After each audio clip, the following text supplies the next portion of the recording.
The Architecture of Love, film yang diadaptasi dari novel bertajuk sama dan disutradari oleh Teddy Suratmaja. Gue nggak terlalu berekspektasi terlalu tinggi gitu ya dengan baca novelnya dulu. Gue langsung aja nonton ke bioskop yang kemarin baru diputar ya tanggal 30 April.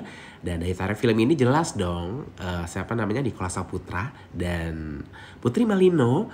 Nah, ini menceritakan tentang dua sosok figur yang sama-sama melarikan diri lah ke New York gitu. Dan mereka itu dalam proses pencarian untuk penyembuhan luka batin kalau menurut gue gitu ya. Mereka nggak nyari sih sebenarnya, awalnya tuh kayak ya udahlah gue lari aja dari kehidupan ini gitu. Si Raya yang diperankan oleh Putri Malino ini adalah seorang penulis yang mengalami block writer akibat trauma dengan pernikahannya. Jadi dia udah kagak bisa nulis nih gitu. Padahal dia tadinya penulis terkenal gitu ya. Tapi karena ada satu trauma, aduh gue mentok gitu. Dan ketemulah dengan si Nicholas Saputra, seorang arsitek yang kehilangan istrinya gitu. Dan mengalami sebuah luka batin yang cukup berat lah gitu. Karena dia merasa bersalah atas meninggal istrinya gitu. Nah, mereka akhirnya ditemukan oleh waktu dan momen yang tepat gitu. Dan cerita ini atau momennya menurut gue ya gambarnya juga cantik gitu. Dan gue ngerasa bahwa proses pertemuan mereka yang tidak sengaja yang akhirnya satu frekuensi itu kayak seru-seru, gemes-gemes gimana gitu. Gue yakin kalau yang nonton emak-emak angkatan milenial udah pada jejeritan ini gitu kan.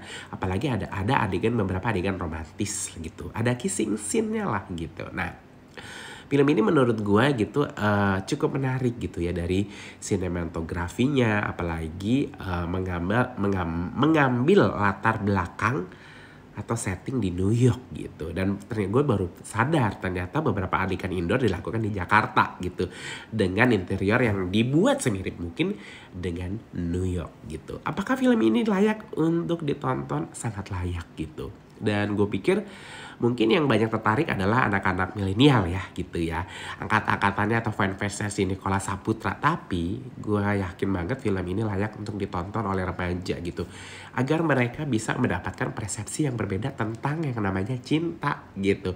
Cinta itu gak selalu indah gitu.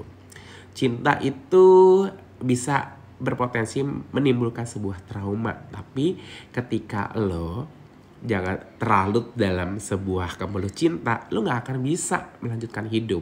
Nah, yang paling penting adalah lo harus menyembuhkan luka batin atau menyelesaikan minimal masalah hidup lo sendiri gitu. Baru lo memulai sesuatu yang baru. Nah, untuk kamu, apakah kamu ingin mencoba untuk menonton film ini? Ya, kalau mau ada momen-momen romantis, boleh banget deh kamu nonton dengan pasangan kamu gitu. Ya siapa tahu dengan film ini akan lebih banyak menggali obrolan yang lebih sehat untuk sebuah relationship gitu. What if? Apa yang akan kamu lakukan jika ternyata apa yang kamu yakini itu cinta sejati atau cinta yang indah ternyata tidak benar-benar indah? Iya. Oh iya, film ini juga dipenuhi oleh beberapa cerita tentang sejarah beberapa arsitektur yang ada di New York gitu. Dan gue seneng sih, gemes pokoknya filmnya. Walaupun untuk actingnya ya, untuk supporternya keren-keren sih, beberapa ada nama-nama besar juga gitu. Dan Putri Malino sih menurut gue yang mencuri ya. Gue nggak tahu ya, ibu ini tuh bisa acting nggak ngomong, tapi gue tahu apa yang ada di otak dia.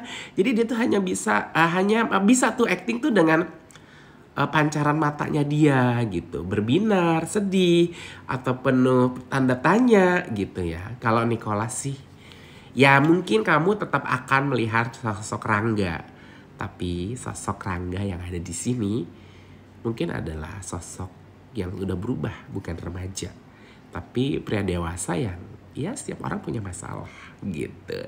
Gimana menonton? Ditonton aja sih menurut aku. Karena experience-nya jelas luar biasa, berbeda dengan novelnya.